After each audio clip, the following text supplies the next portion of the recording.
Good morning everyone. सो आज का हमारा टॉपिक रहेगा प्रेपोजिशन का पार्ट 2। ठीक है, हमने फर्स्ट पार्ट में किया था कि प्रेपोजिशन क्या होती है, उसकी डेफिनेशन, ठीक है, और उसकी टाइप्स कितनी होती हैं, और on preposition, onto preposition, इनका यूज कैसे किया जाता है। ठीक है, तो आज हम करेंगे प्रेपोजिशन ऑफ टाइम, उसी को कंटिन्यू करते हैं आगे। प्रेपोजिशन ऑफ टाइम, ठीक है। सबसे पहले टाइम का याद रखने के लिए दो चीजें, सबसे बेसिक रूल है इसका याद रखने का और सबसे सिंपलेस्ट ट्रिक है इसकी, क्लॉक और कैलेंडर से याद रखने की। ठीक है, तो सबसे पहले हम ये ध्यान करेंगे कि हम क्लॉक से क्या क्या देख सकते हैं। ये घड़ी बनी हुई है, घड़ी से हम क्या क्या देख सकते हैं, कितने घंटे हो गए हैं, आवर्स, मिनट्स एंड सेकेंड्स, ये तीन चीजें देख सकते हैं ना। इसके अलावा बताओ घड़ी से और कुछ देख सकते हैं? हमें टाइम देखना है। मैं किसी से पूछूं कितने बज गए, उसने मुझे बताया, ठीक है, 3:40 45 सेकेंड हो गए। ठीक है, उसने मुझे घंटे भी बताए, मिनट भी बताए और सेकेंड भी बताए। इसके अलावा हम क्लॉक से और कुछ नहीं देख सकते। ठीक है, बैक टू कैलेंडर। कैलेंडर से हम क्या देख सकते हैं? ईयर।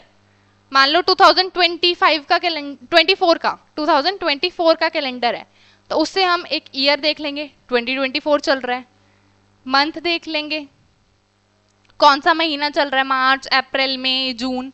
ठीक है, डेज देख लेंगे, कौन सा दिन चल रहा है, वीरवार, शुक्रवार, थर्सडे, फ्राइडे, सैटरडे, संडे। ठीक है, और डेट्स देख लेंगे कि कौन सी तारीख है आज, 4 तारीख, 5 तारीख, 10 तारीख। ठीक है, सेम हम ये चीजें जो है कैलेंडर से देख सकते हैं।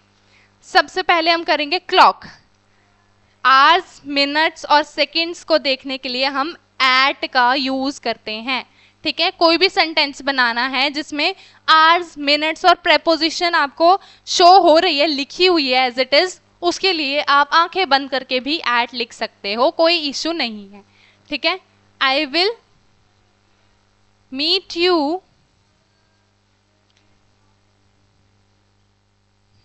You at 6 o'clock।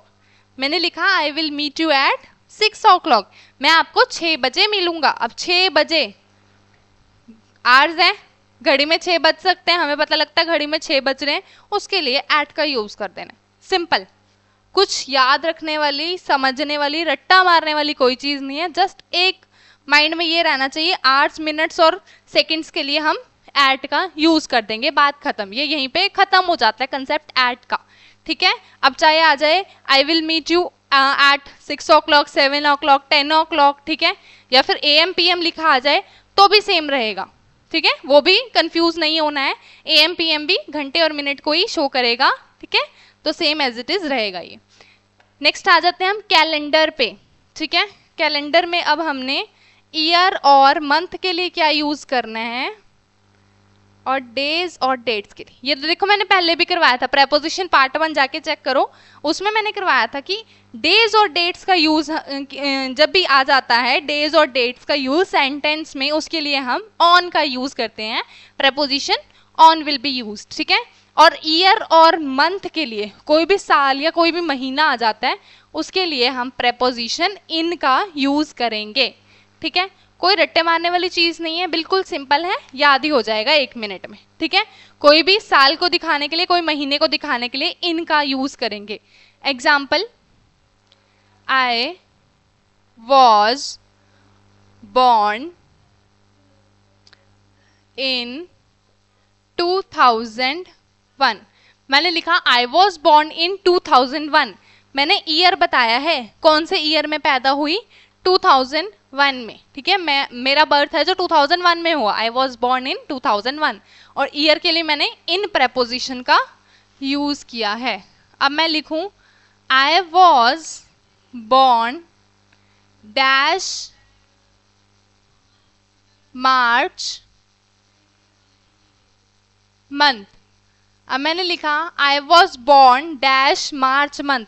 अब मार्च क्या है, मैंने स्पेसिफिक महीना, मंथ बताया है, मंथ के लिए मैंने अभी बताया था, इनका यूज हो जाएगा। ठीक है, और मैंने अब लिखा I was born dash 17th मार्च। अब बताओ इसमें क्या यूज होगा। ठीक है, देखो क्लियर हो जाएगा। मैंने स्पेसिफिक डेट लिख दी है, डेट के लिए क्या यूज करना है, ऑन का। अब आप कहोगे कि यहाँ पे मार्च भी तो है, मंथ भी तो लिखा है, ठीक है, लेकिन मंथ से पहले डेट लिखी हुई है, तो हमने ये वाली चीज कंसीडर करनी है, क्योंकि हमारा जो डैश है, फिलअप है, फिलिंग द ब्लैंक्स है, वो इससे पहले है, तो हम ऑन का यूज करेंगे। I was born on 17th मार्च, ठीक है। अगर मैं लिख दूं 17th मार्च 2001, तो भी हम ऑन का ही यूज करेंगे, क्योंकि पहली चीज को देखा जाएगा। क्लियर। अब नेक्स्ट हम करेंगे प्रेपोजिशन इन और एट का यूज। एट का यूज मैंने अभी आपको बताया था, क्लॉक वाले में किया जाएगा, ठीक है, एक और चीज के लिए भी किया जाएगा। सबसे पहले हम करेंगे इनका। इनका भी अभी बताया था मैंने, ईयर्स और मंथ्स के लिए यूज होगा। तो एक और जगह इनका यूज किया जाता है, लिख लीजिए, ऐसी जगह जो चारों तरफ से कवर हो, उसमें भी इन यूज होता है। अब देखो, कोई एक रूम है, यहाँ भी दीवार है, यहाँ भी है, आगे भी है और पीछे भी है, चारों ओर से कवर है, वो मैं सेंटर में खड़ी हूँ या मैं उस रूम में हूँ, रूम भी कवर होगा, हाउस भी कवर होगा, हाउस, रूम, बेडरूम, ठीक है। तो ये सारी चीजें जो जो चारों साइड से कवर हों, ठीक है, उसमें भी इनका यूज होगा। For example, I am in my house, I am in my house. अब हाउस देखो मैंने बताया ना, अभी चारों साइड से कवर होता है, घर तो चारों साइड से कवर ही होगा ना हमारा, ठीक है। नो डाउट डोर्स होंगे, लेकिन स्टिल अगर डोर बंद कर दिया जाए तो all covered area will be there ना, तो कवर एरिया सारा आ जाएगा, तो उसके लिए हम इनका यूज करेंगे। I am in the store room, store room. Godown हो गया, कोई शॉप हो गई, ठीक है, जो चारों साइड से कवर हो, उसके लिए हम प्रेपोजिशन इन का यूज करेंगे। क्लियर। तो यही था इनका एक और यूज। नेक्स्ट हम करते हैं एट का use, to inform exact place, कि कोई चीज एग्जैक्टली है किस जगह पे, ठीक है, किस जगह पे, प्लेस, एग्जैक्ट उसकी जगह बताने के लिए हम एट का यूज करेंगे, ठीक है। आई, जैसे मैंने बोला कि अभी मैं कोचिंग सेंटर में हूं, I am at the institute, institute या कोचिंग सेंटर कुछ भी, ठीक है। आई एम एट द, मैं बिल्कुल बेसिक सबसे मतलब उसकी स्पेसिफिक चीज बता दी कि अभी मैं अपने घर में नहीं हूँ, ठीक है, मैंने बताया कि मैं घर में नहीं हूँ, मैं इंस्टीट्यूट में हूँ। मेरे अपने पेरेंट्स का फोन आया, कहाँ हो बेटा, मैंने बोला इंस्टीट्यूट में हूँ, तो मैं एट का यूज करूंगी, क्योंकि मैंने उनको स्पेसिफिक प्लेस बता दी। अगर यही मैं उनको कहूंगी कि मैं हूँ मोहाली में, ठीक है, अब उनको ये प्रॉपर नहीं बताया मैंने मोहाली के अंदर कहाँ पे हूँ, यहाँ पे मैंने प्रॉपर प्लेस बताई, इसके लिए मैंने एट का यूज किया। क्लियर। आई एम, नहीं आई एम से बहुत होगी, एग्जाम्पल शी से बनाते हैं। She is at the rose garden, she is at the rose garden, वह जो है रोज गार्डन में है, उसने स्पेसिफिक प्लेस बताई अपनी कि वो है कहाँ पे अवेलेबल। क्लियर। इन और एट का ऐसे यूज किया जाता है, ठीक है। कुछ एग्जाम्पल्स लिख लीजिए।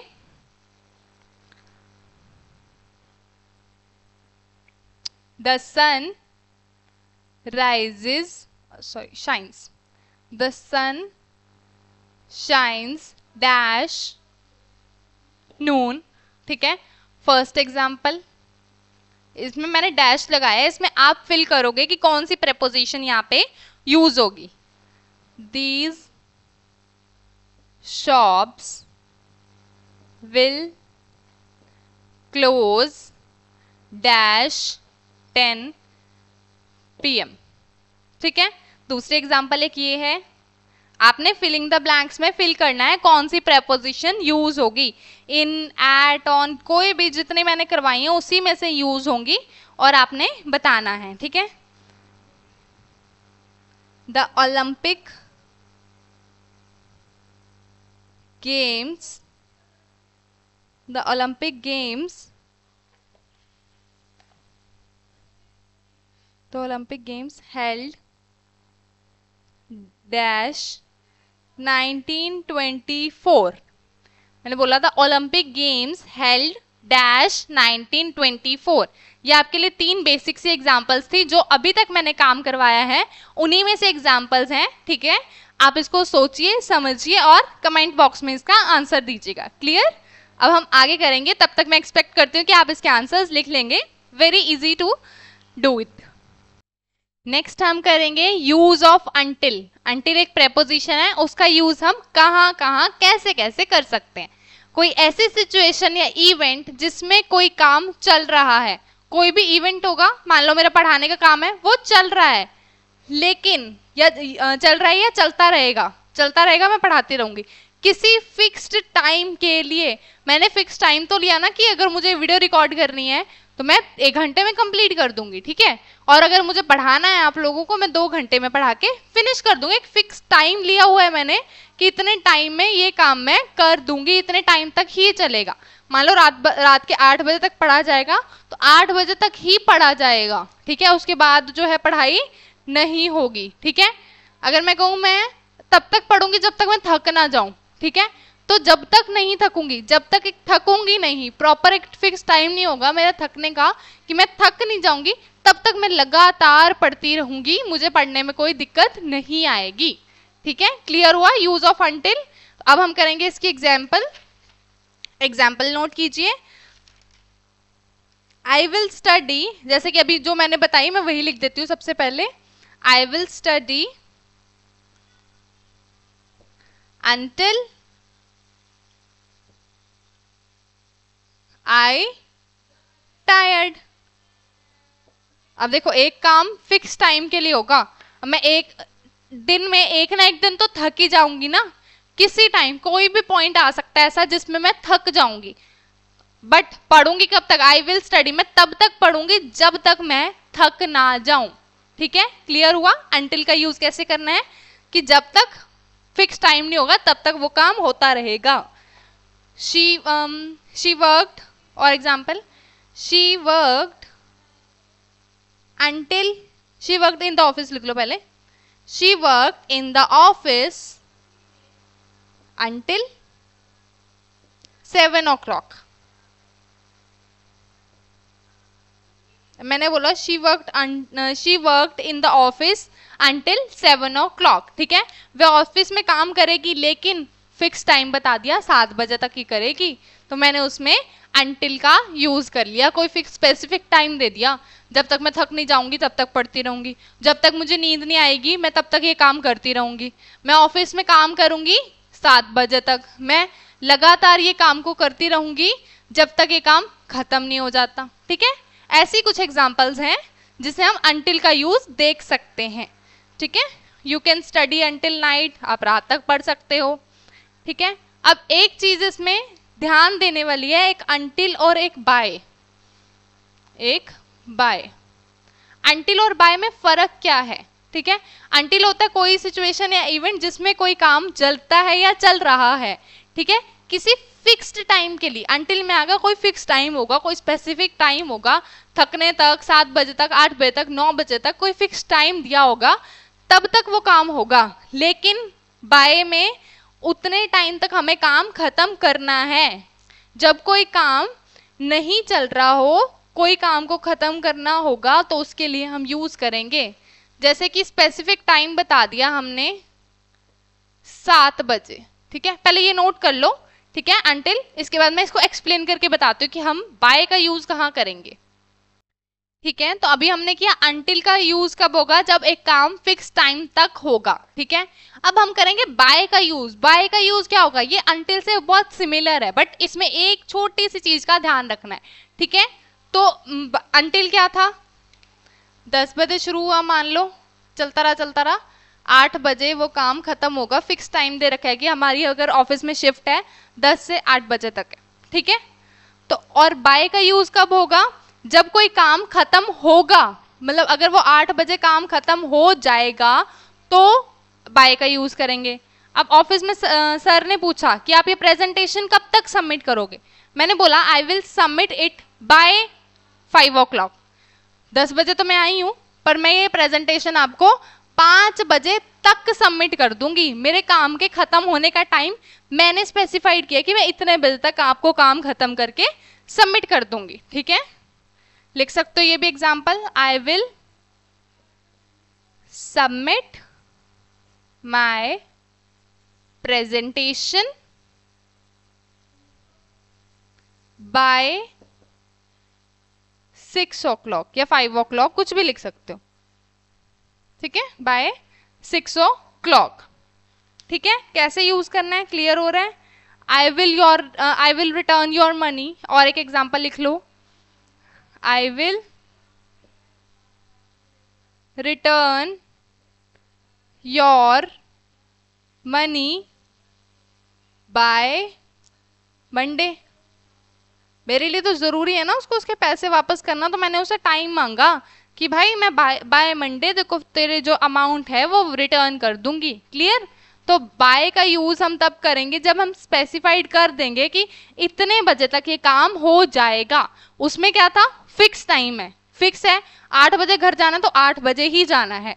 ठीक है, और अगर हमारी प्रेजेंटेशन नहीं बनी है, अगर हमें 9 बज रहे हैं तो बच जाएंगे, बट वो प्रेजेंटेशन आज की डेट में सबमिट करके ही जानी है। ठीक है, इससे आपको क्लियर हो जाएगा बाय और अंटिल का यूज हम कैसे करते हैं। क्लियर। अब हम करेंगे नेक्स्ट प्रेपोजिशन ऑफ डायरेक्शन। तो प्रेपोजिशन ऑफ डायरेक्शन में आज हम करेंगे, डायरेक्शन मतलब कोई चीज की दिशा दिखाना, है ना। मैं कह रही हूं कि मैंने उसे नॉर्थ जाने की, मैंने उसे घर जाने की डायरेक्शन बताई। ठीक है, मैंने उसे घर जाने की डायरेक्शन बताई, रास्ता बताया, दिशा बताई कि वो कौन सी वे में जाए, कौन सी डायरेक्शन में जाए जिससे उसका घर आ जाए, दिशा बताना। ठीक है, तो सबसे पहले यही होगा टू का यूज कहाँ होगा, प्रेपोजिशन टू का यूज होगा टू शो डायरेक्शन। ठीक है, किसी चीज की दिशा बताने के लिए। कोई भी एग्जाम्पल आप लिख सकते हो जिसमें आप टू का यूज करो किसी को डायरेक्शन बताने के लिए। I am going to home. I am going to home. मैं घर की तरफ जा रही हूं, मैंने टू का यूज किया। I am going to home, मैं अपने घर की तरफ जा रही हूँ, घर की डायरेक्शन में जा रही हूँ। मान लो मेरा घर इस साइड है, तो मैंने बोला मैं घर की तरफ जा रही हूँ, घर की यहां से चल रही हूँ, डायरेक्शन में जा रही हूँ, इस डायरेक्शन में मेरा घर है, मैं इधर तक जा रही हूँ। ठीक है, शी इज गिविंग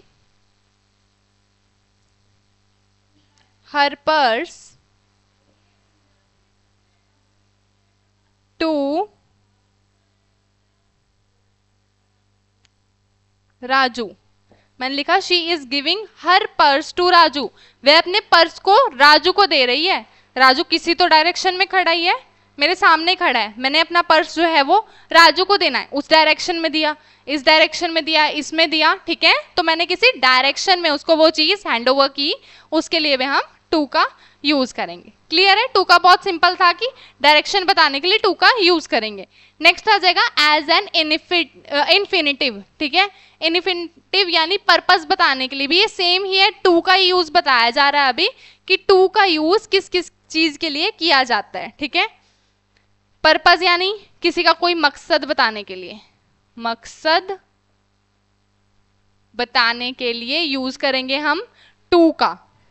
जैसे कि मैंने बोला he wants to meet her, he wants to meet her, वह लड़का ही उससे मिलना चाहता है। पर्पस, मिलना चाहता है, कोई काम होगा, कोई बात करनी होगी तभी मिलना चाहता है, कोई पर्पस है मिलने का उनके, तभी वो एक दूसरे से मिलना चाहता है, लड़का उससे लड़की से मिलना चाहता है। ठीक है, they come here, they came here to study। मैंने बोला they came here to study, उनके यहाँ आने का मकसद क्या है, पढ़ाई करना। they came here, उनके यहाँ आने का मकसद बताया जा रहा है ना, पढ़ने के लिए आ रहे हैं, मकसद बताया, पर्पस बताया, स्टडी करने के लिए। they came here, वह यहाँ आए। ठीक है, तो ये था हमारा टू का सेकेंड यूज कि हम कैसे टू का यूज करेंगे। और एक ये भी हो सकता है, थर्ड यूज बताती हूँ उसका क्या रहेगा। थर्ड हमारा टू का यूज रहेगा कोई लिमिट या एंडिंग पॉइंट बताने के लिए। कोई काम यहाँ से शुरू हो रहा है, चलता चलता चलता चलता यहाँ पे खत्म हो रहा है, ये चीज बताने के लिए भी हम टू का यूज करेंगे। ठीक है, I work here from Monday to Friday. मैं यहाँ पे काम करती हूँ मंडे टू फ्राइडे, मंडे से लेकर फ्राइडे तक। लिमिट बताई, एंडिंग पॉइंट बताया। स्टार्टिंग पॉइंट मेरा ये है, मेरी लिमिट यहाँ तक है, एंडिंग पॉइंट मेरा फ्राइडे है। अगर मैंने सोमवार को काम शुरू किया तो मैंने शुक्रवार को काम खत्म किया, फ्राइडे को फिनिश हो रहा है मेरा वो काम। ठीक है, एक और example, I work hair from 11 AM to 2 PM। मैंने बोला मैं यहाँ काम करती हूँ 11 AM, सुबह के 11 बजे से दोपहर के 2 बजे तक। Starting point, ending point, limit है मेरी कि मैं इतना टाइम ही यहाँ पे काम करती हूँ। क्लियर हुआ? ये था हमारे टू के यूजेस। प्रेपोजिशन टू का यूज हमने कैसे कैसे करना है। ठीक है, थोड़ा सा याद रखने की जरूरत है, कोई रट्टे नहीं मारने हैं। लास्ट प्रेपोजिशन हम करेंगे use of from. From preposition का यूज हम कहाँ कहाँ करते हैं। ठीक है, इसका यूज हम 3 जगह करते हैं, ओरिजिन, कॉज एंड ओवर। ठीक है, मैं बताती हूँ ओरिजिन। ओरिजिन क्या होता है कि कोई चीज कहाँ से आ रही है। मैंने पहले वाला बताया था, कोई चीज कहीं डायरेक्शन में जाने के लिए हम टू का यूज करेंगे, लेकिन वापस आ रही है तो उसके लिए हम फ्रॉम का यूज करेंगे। ओरिजिन मतलब कि वो कहाँ से पैदा हुई है, कहाँ से वो चल के आ रही है, कोई चीज कहीं से आना। ठीक है, उसका ओरिजिन मतलब उसकी वहां का स्टार्टिंग पॉइंट बताना कि वो कहाँ से चल के आ रही है। ठीक है, ओरिजिन दिखाने के लिए हम फ्रॉम का यूज करते हैं। ओरिजिन दिखाने के लिए। अब एक सेंटेंस मैं पहले टू वाला बनाती हूं। He is going to London.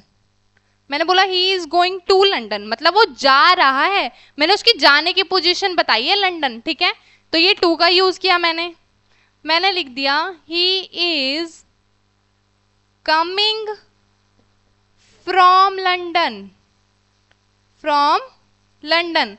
अब मैंने यहां तो बताया था जाने की पोजीशन, जब कोई जा रहा है उसके लिए मैंने टू का यूज किया। ठीक है, अब कोई वापस आ रहा है, वहां से चीज चल के यहाँ पे उसका एंडिंग पॉइंट हो रहा है, तो उसके लिए फ्रॉम का यूज करेंगे। He is coming from London, वह लंदन से वापस आ रहा है, यहाँ आ रहा है लंदन से।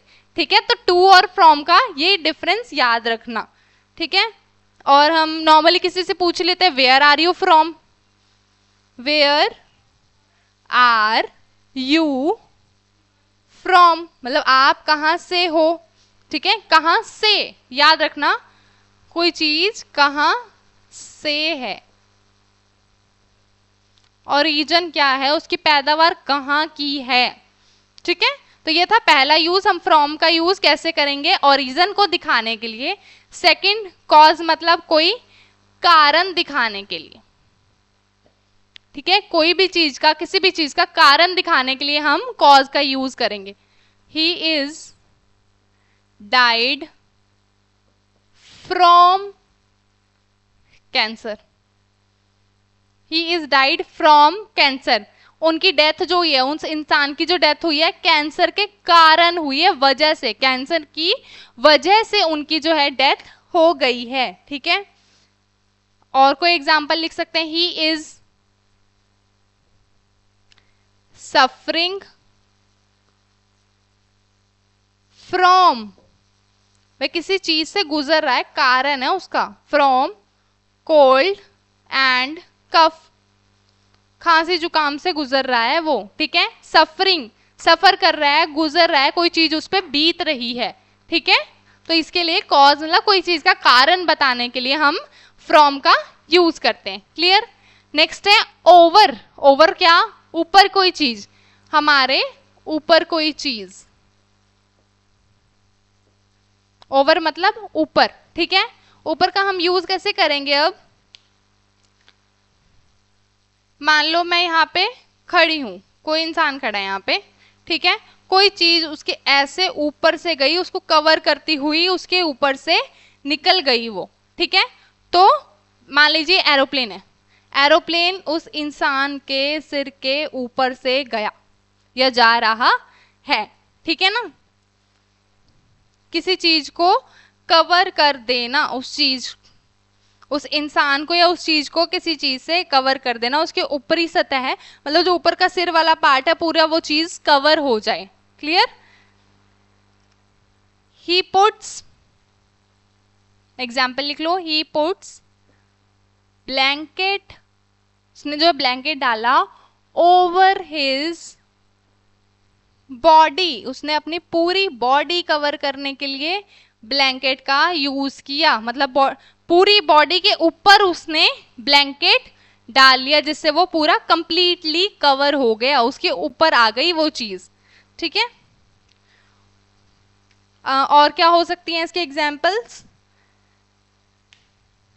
A beautiful bird, a beautiful bird, एक सुंदर सा bird, is flying over me, एक ब्यूटीफुल सा बर्ड है, जो सुंदर सा एक पक्षी है, वो मेरे ऊपर से फ्लाई कर गया, ठीक है। तो इसी के साथ आज हमारा प्रेपोजिशन खत्म होता है। Preposition part 1 and part 2 please ध्यान से सुनिएगा, उसमें कोई डाउट हो you can ask me any time. Thank you so much.